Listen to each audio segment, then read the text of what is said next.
Grand Rising, people of Zion, all of my brothers and sisters throughout the land scattered. I find myself coming to you again from Jackson, Georgia this morning. We'll begin our fresh manner sequence, as I would call it. But I just want to talk about something this morning.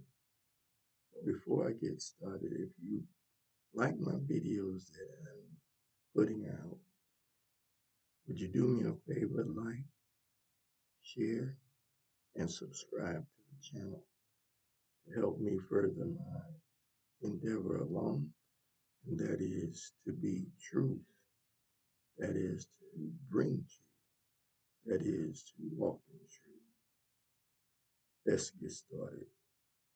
This morning I want to talk about something that I think will help us in our lives when we recognize and we realize what is called reverential fear towards Yahuah's providence. That's the title for this morning. Reverential fear toward Yahuah's providence. Let that sink in. What is providence? Providence is Yahuah's invisible government over everything that happens in the heavens, the earth, and in your life. Everything that happens in the heavens, the earth, and in your life. Providence means he supervises, orders, permits, directs, assigns, and controls all the outcome. When you recognize and realize who is really in control, I believe, as for me, it settles the heart. You don't have that woe is me syndrome any longer, or you begin to release it slowly but surely. The only proper response to reverential fear, humble awe before his wisdom.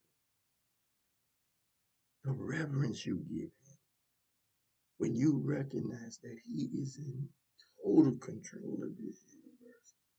Everything in it, everything under it, everything above it, everything around it, his hand is sovereign in it.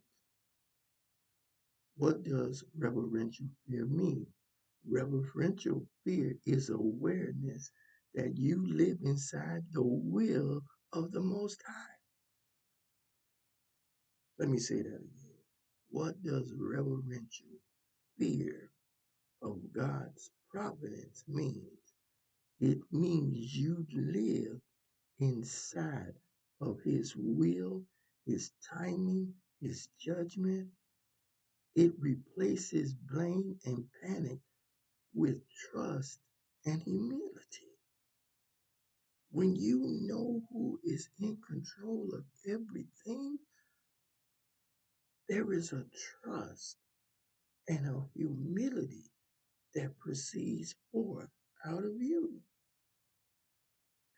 It declares, if this reached me, whatever the problem is, if this problem reached me, or this circumstance reached me, or anything that I cannot fathom in my own mind reached me, if the loss of a loved one reached me, loss of financial gains, if it reached me, a situation in my marriage, a situation with my kids, a situation on my job, a situation in my community, if it reached me, Yahuah allowed it.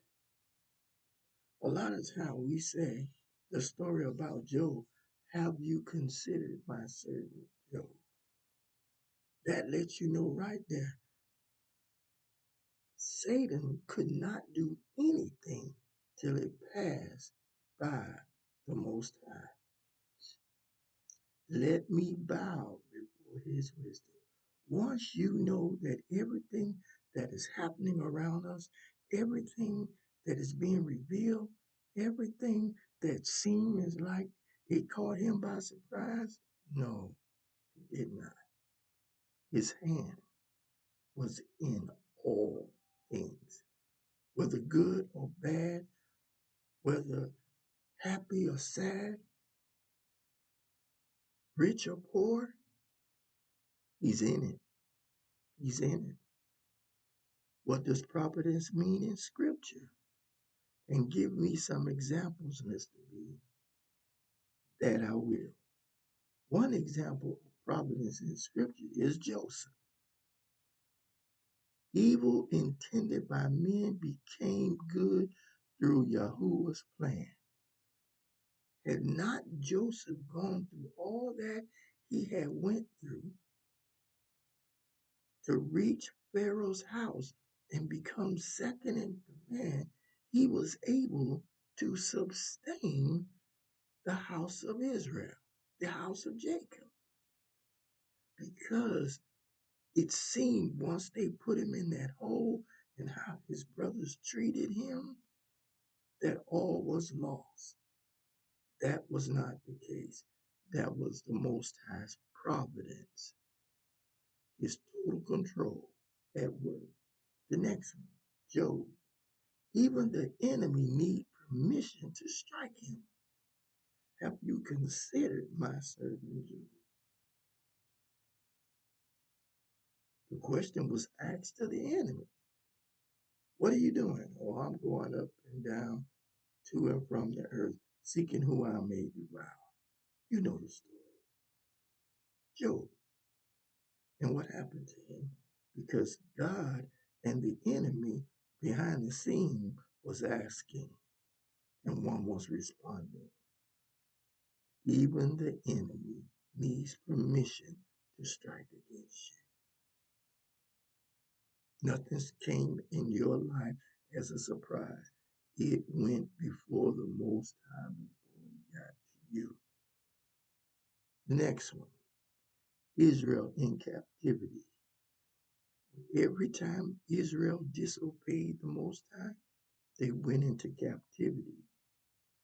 Yahuah used nations as his rod of correction for Israel and its obedience or disobedience. I'm sorry. Every time you do something that is wrong, remember there is a consequence. It says, how long can a man play with fire and put in his bosom and he not be burned? The consequence of putting fire inside of his bosom, inside of his shirt, the end result was he would be burned. So how do you feel, or how do you think that you can continue being in rebellion, in transgression, in disobeying his law, statutes, and commandments, and not hit the judgment consequence? Another one, wilderness. Every moment they were in the wilderness, think about it. Go back and read it in Torah. Think about it. Every time they were in the wilderness, or for as long as they were in the wilderness, he governed all of their affairs. When they ate, when they didn't eat, when they thirsted, when they moved forward, when they pitched the camp, the direction they were headed, it was all him. Moses was the leader, but he got his direction from the Most High. Why does Yahuah call us? Why is he calling us to reverential fear? Because reverential fear leads to obedience. When you know that you know who's in control and you know that he is working all things out for your good, when he tells you to do something, you do it in reverence to him because you know that the outcome, he's already done it for our good. And he wants it done for our good and for his glory, most of all. Nothing touches a covenant man or woman unless Yahuah signs the order. When they come looking for you, when the court sends a summons looking for you, it has to be signed by a judge. When they take out a warrant against you, you just can't walk up in. They have to get the signature of the judge to go and do what is necessary to retain or capture or look into the affairs of your home. The highest authority signs the paper and the lowest authority goes and do the act.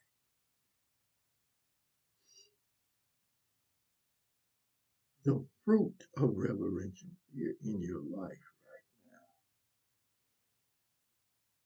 There's a reason for the fear of the Lord. Proverbs said, the fear of the Lord. Not, oh my God, what he's gonna do. No, that word fear, the reverence of the Most High is the beginning of wisdom. The Catholics, the fear of the Most High is the beginning of wisdom. To fear him is to reverence him. To reverence him is to obey him. It's all connected, but the end result is obedience. My reverential fear for the Most High was when I moved to Jackson. I made my garage my altar. I began to write scrolls each and every day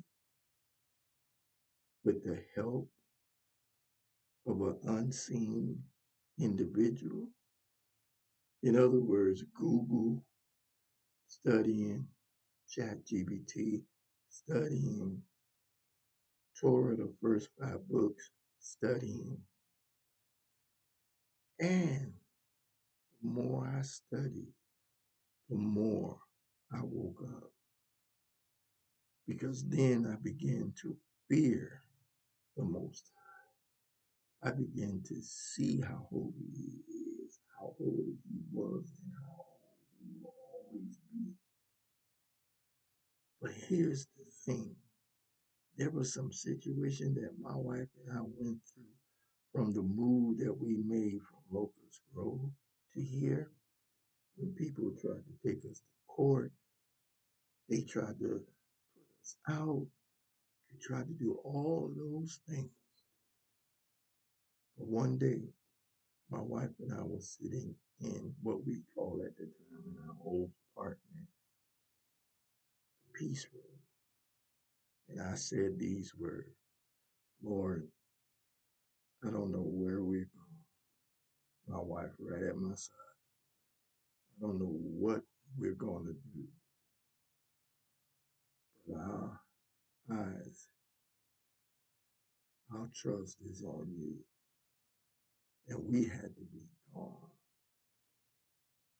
We applied for this home that we're in right now. And when we applied for it, we had everything that was needed, but we was denied. About a week later, something moved on my heart to check my email. And there was an email from a lady, Miss Marcy. And the letter read, "Hey, this is Miss Marcy calling you, and we're wondering if you're still interested in moving forward in the property.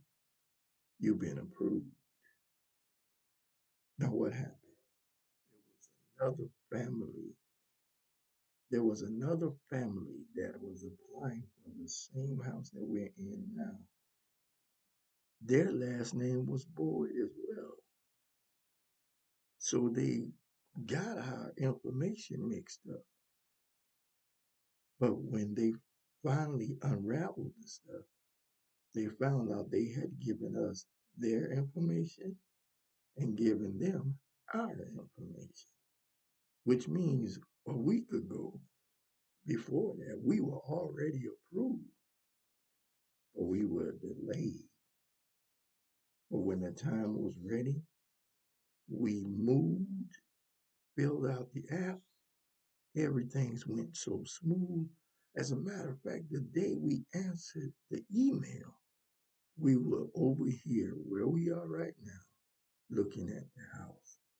So when I say I speak about the fear of the Lord and the reverential fear of the Most High, that He is in control and that He is, I can tell you that. Stop stressing about what people gonna do to you and what the job market looks like and what the American people, what this government is failing to do for us and all of the things they're taking away from us and we're going to be left out in the cold because this government is just going to hell in a basket. Not with the Most High in charge. Now, when I received that revelation about Him being totally sovereign on every hand, it changed me. It changed my life. We always looking at each other and saying, so and so we don't have. What happened? Somebody said to her one time, I felt led to do this for you guys because I know you needed it.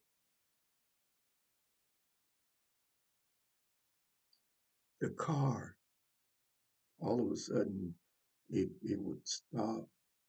It couldn't start it up, so we had this little compact charger, awesome little thing. And we had to use it every time we would start the car because somebody told it could be the alternator. Then somebody told us, oh, it could be the battery.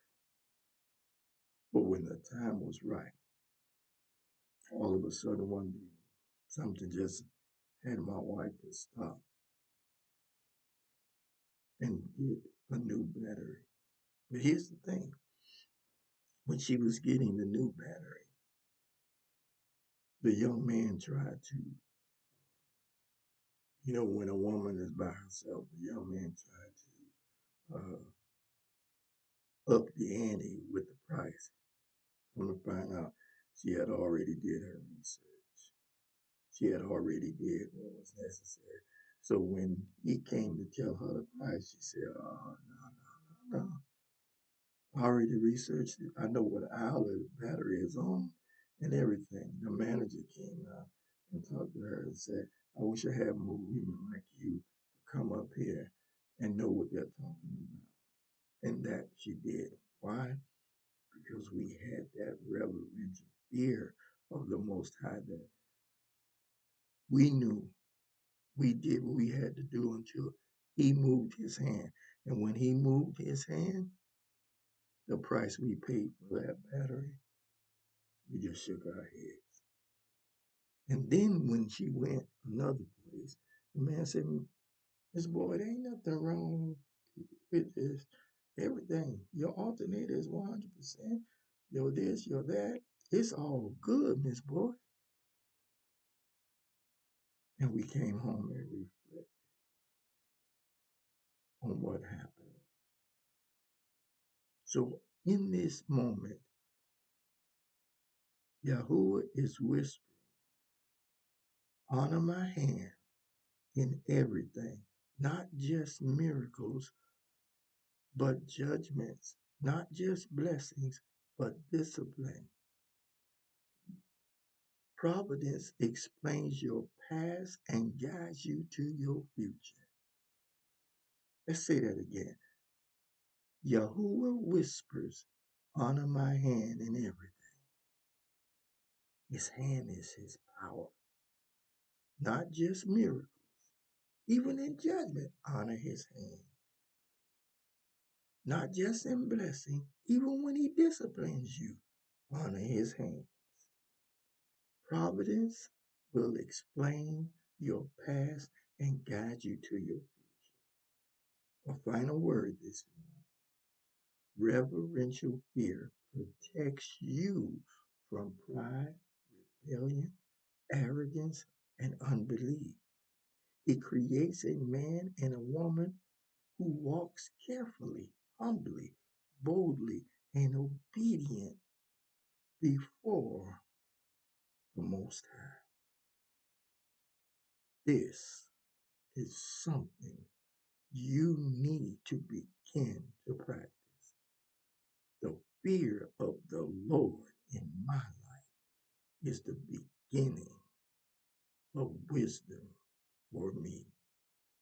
And this is all I have for you. I want you to have an exciting day. If you enjoyed this video, I want you to like, share, and subscribe that the algorithm may pick it up and others may hear it. But until we meet again, be at peace, be at rest, and Shabbat Shalom. Thank you.